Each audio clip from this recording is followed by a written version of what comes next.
আসসালামু আলাইকুম।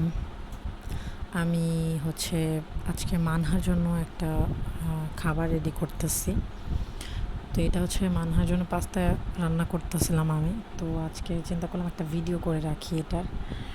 তো আমি মানহারে যেভাবে অলওয়েজ পাস্তাটা খাওয়াই, আগে হচ্ছে ওরে আমি খাওয়াইতাম হচ্ছে নুডলসটা, ম্যাগি নুডলসটা ওই যে স্যুপ নুডলস করে দিতাম। তো ওইটা খাইতো একটু সামান্য হচ্ছে জিরার গুঁড়া আর হচ্ছে একটু গোলমরিচ হালকা গুঁড়া দিয়ে আমি ওইটা ওরে দিতাম, হালকা একটু লবণ দিয়ে। তো এখন ওইটা খাচ্ছে না, অসুস্থতার কারণে হয়তো বা খাইতে চাচ্ছে না। তো আমি হচ্ছে এমনি নুডলস যখন আমি রান্না করি বা পাস্তা রান্না করি তখন এটা অনেক পছন্দ করে ঝাল ঝাল। তো আমি চিন্তা করলাম আজকে পাস্তাই করে দেই। তো পাস্তাটা আমি ওর যেভাবে করি, ওর পাস্তাটায় আমি ফার্স্টে হচ্ছে তেলের ভেতর একটু হচ্ছে রসুনটা সুন্দরভাবে ভেজে নেই। তার মানে এটা ব্রাউন কালার যখন হয়ে আসে তখন আমি পেঁয়াজটা ইউজ করি ওর খাবারের ক্ষেত্রে। তো আমি রসুনটা একটু পরিমাণে বেশি দিই, পেঁয়াজটা একটু বেশি দিই। রসুনটা সুন্দরভাবে ব্রাউন কালার পর্যন্ত নেড়ে নিই। আর রসুনের ভেতর আমি একটু লবণও দিছি যাতে পেঁয়াজও তাড়াতাড়ি সিদ্ধ হয়ে যাবে। অপরদিকে আমি হচ্ছে আরেকটা পাত্রে হচ্ছে ওর পাস্তা আর হচ্ছে একটু লবণ তেল দিয়ে সেদ্ধ করতে দিছি। তো ওইখান থেকে হচ্ছে ওটা সেদ্ধ হয়ে গেলে ওইটা আমি পানি ঝরাই দেন হচ্ছে ওটা ইউজ করব। ও মানহার যখন আমি পাস্তা বা নুডলস এই টাইপের কিছু করি তখন আমি হচ্ছে ওর যেই পাস্তার মশলা বা নুডলসের যে মশলা ওইটা ইউজ করি না। ওইটা আমাদের বাচ্চার জন্য ভালো না, এটা বাচ্চাদের জন্য আসলে ভালো না, যার জন্য ওইটা আমি ইউজ করি না। আমি বাসায় একটা মশলা বানাই, মশলা দিয়েই আমি হচ্ছে ওর রান্নাটা করি অলওয়েজ। তো এই মশলার ভেতরে হচ্ছে আমি জিরা দিছিলাম, জিরা গুঁড়া, দেন হচ্ছে হালকা একটু গোলমরিচ গুঁড়া, দেন একটু হচ্ছে গরম মশলা দিছিলাম গুঁড়া করে। তার মানে সবগুলো অল্প অল্প করে দিয়ে সব একটা মিক্সড করে একটা মশলা বানাইছিলাম। তো ওইটাই আমি হচ্ছে নুডলস কিংবা ওর হচ্ছে খাবারের ক্ষেত্রে ব্যবহার করে থাকি। নুডলসের যে মশলাগুলো থাকে ওইগুলো তো খুব একটা ভালো না, ওগুলো দেওয়া বাচ্চাদের আসলে ঠিক না। তো বাসায় এরকমভাবে কোনো মশলা, মানে অনেকগুলা জিনিস দিয়ে, যেমন জিরা, গরম মশলা, দেন হচ্ছে গোলমরিচ, এইসব জিনিসগুলা দিয়ে যদি একটা মশলা বানানো যায়, ওইটা যদি বাচ্চার খাবারে ইউজ করা হয় তাইলে ওইটা আমার কাছে মনে হয় ভালো হয়, বাইরের ওই মশলাগুলো না দিয়ে, নুডলসের যে মশলাগুলো। তো ওর থেকে এটা আমার মনে হয় আরও হেলদি হয়।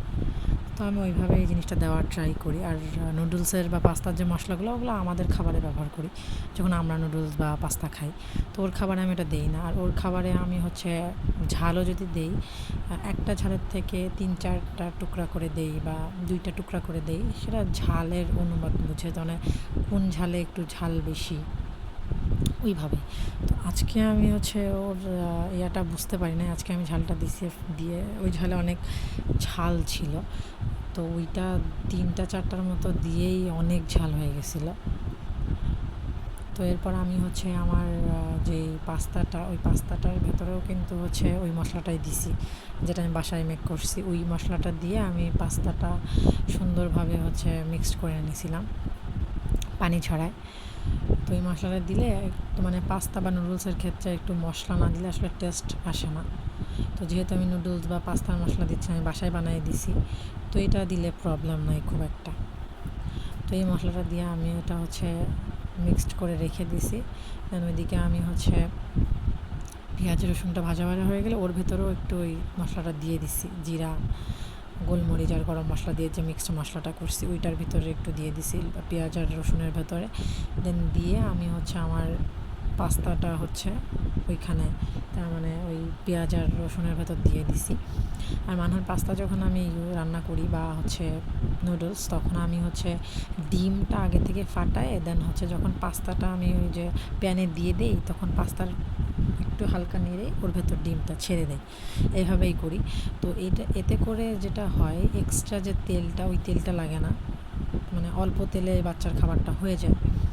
অ্যান্ড দেন হচ্ছে একটু একটা সমস্যা হয়, সেটা হচ্ছে একটু গন্ধ আসে, ডিমের একটা গন্ধ আসে। তো ওইটার জন্য আমি লাস্টে হচ্ছে একটু জিরা গুঁড়া দিয়ে দিলেই ওইটা হচ্ছে আর গন্ধটা বাইর হয় না, ওটা ফ্লেভারফুল হয়। তো আমি এখানেও তাই করছি, ওর খাবারের ক্ষেত্রে আমি পাস্তাটা সুন্দর মতো দিছি। আর ওর পাস্তায় আমি আলু ইউজ করি, পাস্তা হোক, নুডলস হোক, আলু কিংবা গাজর কিংবা এই টাইপের কোনো একটা সবজি ইউজ করি। তো আজকে গাজর টাজর ছিল না, যার জন্য হচ্ছে আমি আলুটা দিয়ে করছি। আলু আর হচ্ছে পাস্তা করে তারপরে দিয়ে দিছি। আর ডিমের ভেতরে হচ্ছে আমি অল্প ভেতর থেকে একটা স্মেল আসে, স্মেলের জন্য হচ্ছে আমি এটা একটু জিরা গুঁড়া দিয়ে দিয়েছিলাম। জিরা গুঁড়া দিয়ে একটু নেড়ে এটা নামাই নিলে রেডি। তো আমার বেবির হচ্ছে বয়স 10 মাস, তো ভালোই এটা পছন্দ করছে। ও টেস্ট ওয়াইজ সব খাবার খায়, টেস্ট না হলে খায়। তো আমার বেবি অনেক মজা করে খাইছে, মাশাআল্লাহ। তো আজকে এই পর্যন্ত, আল্লাহ হাফিজ।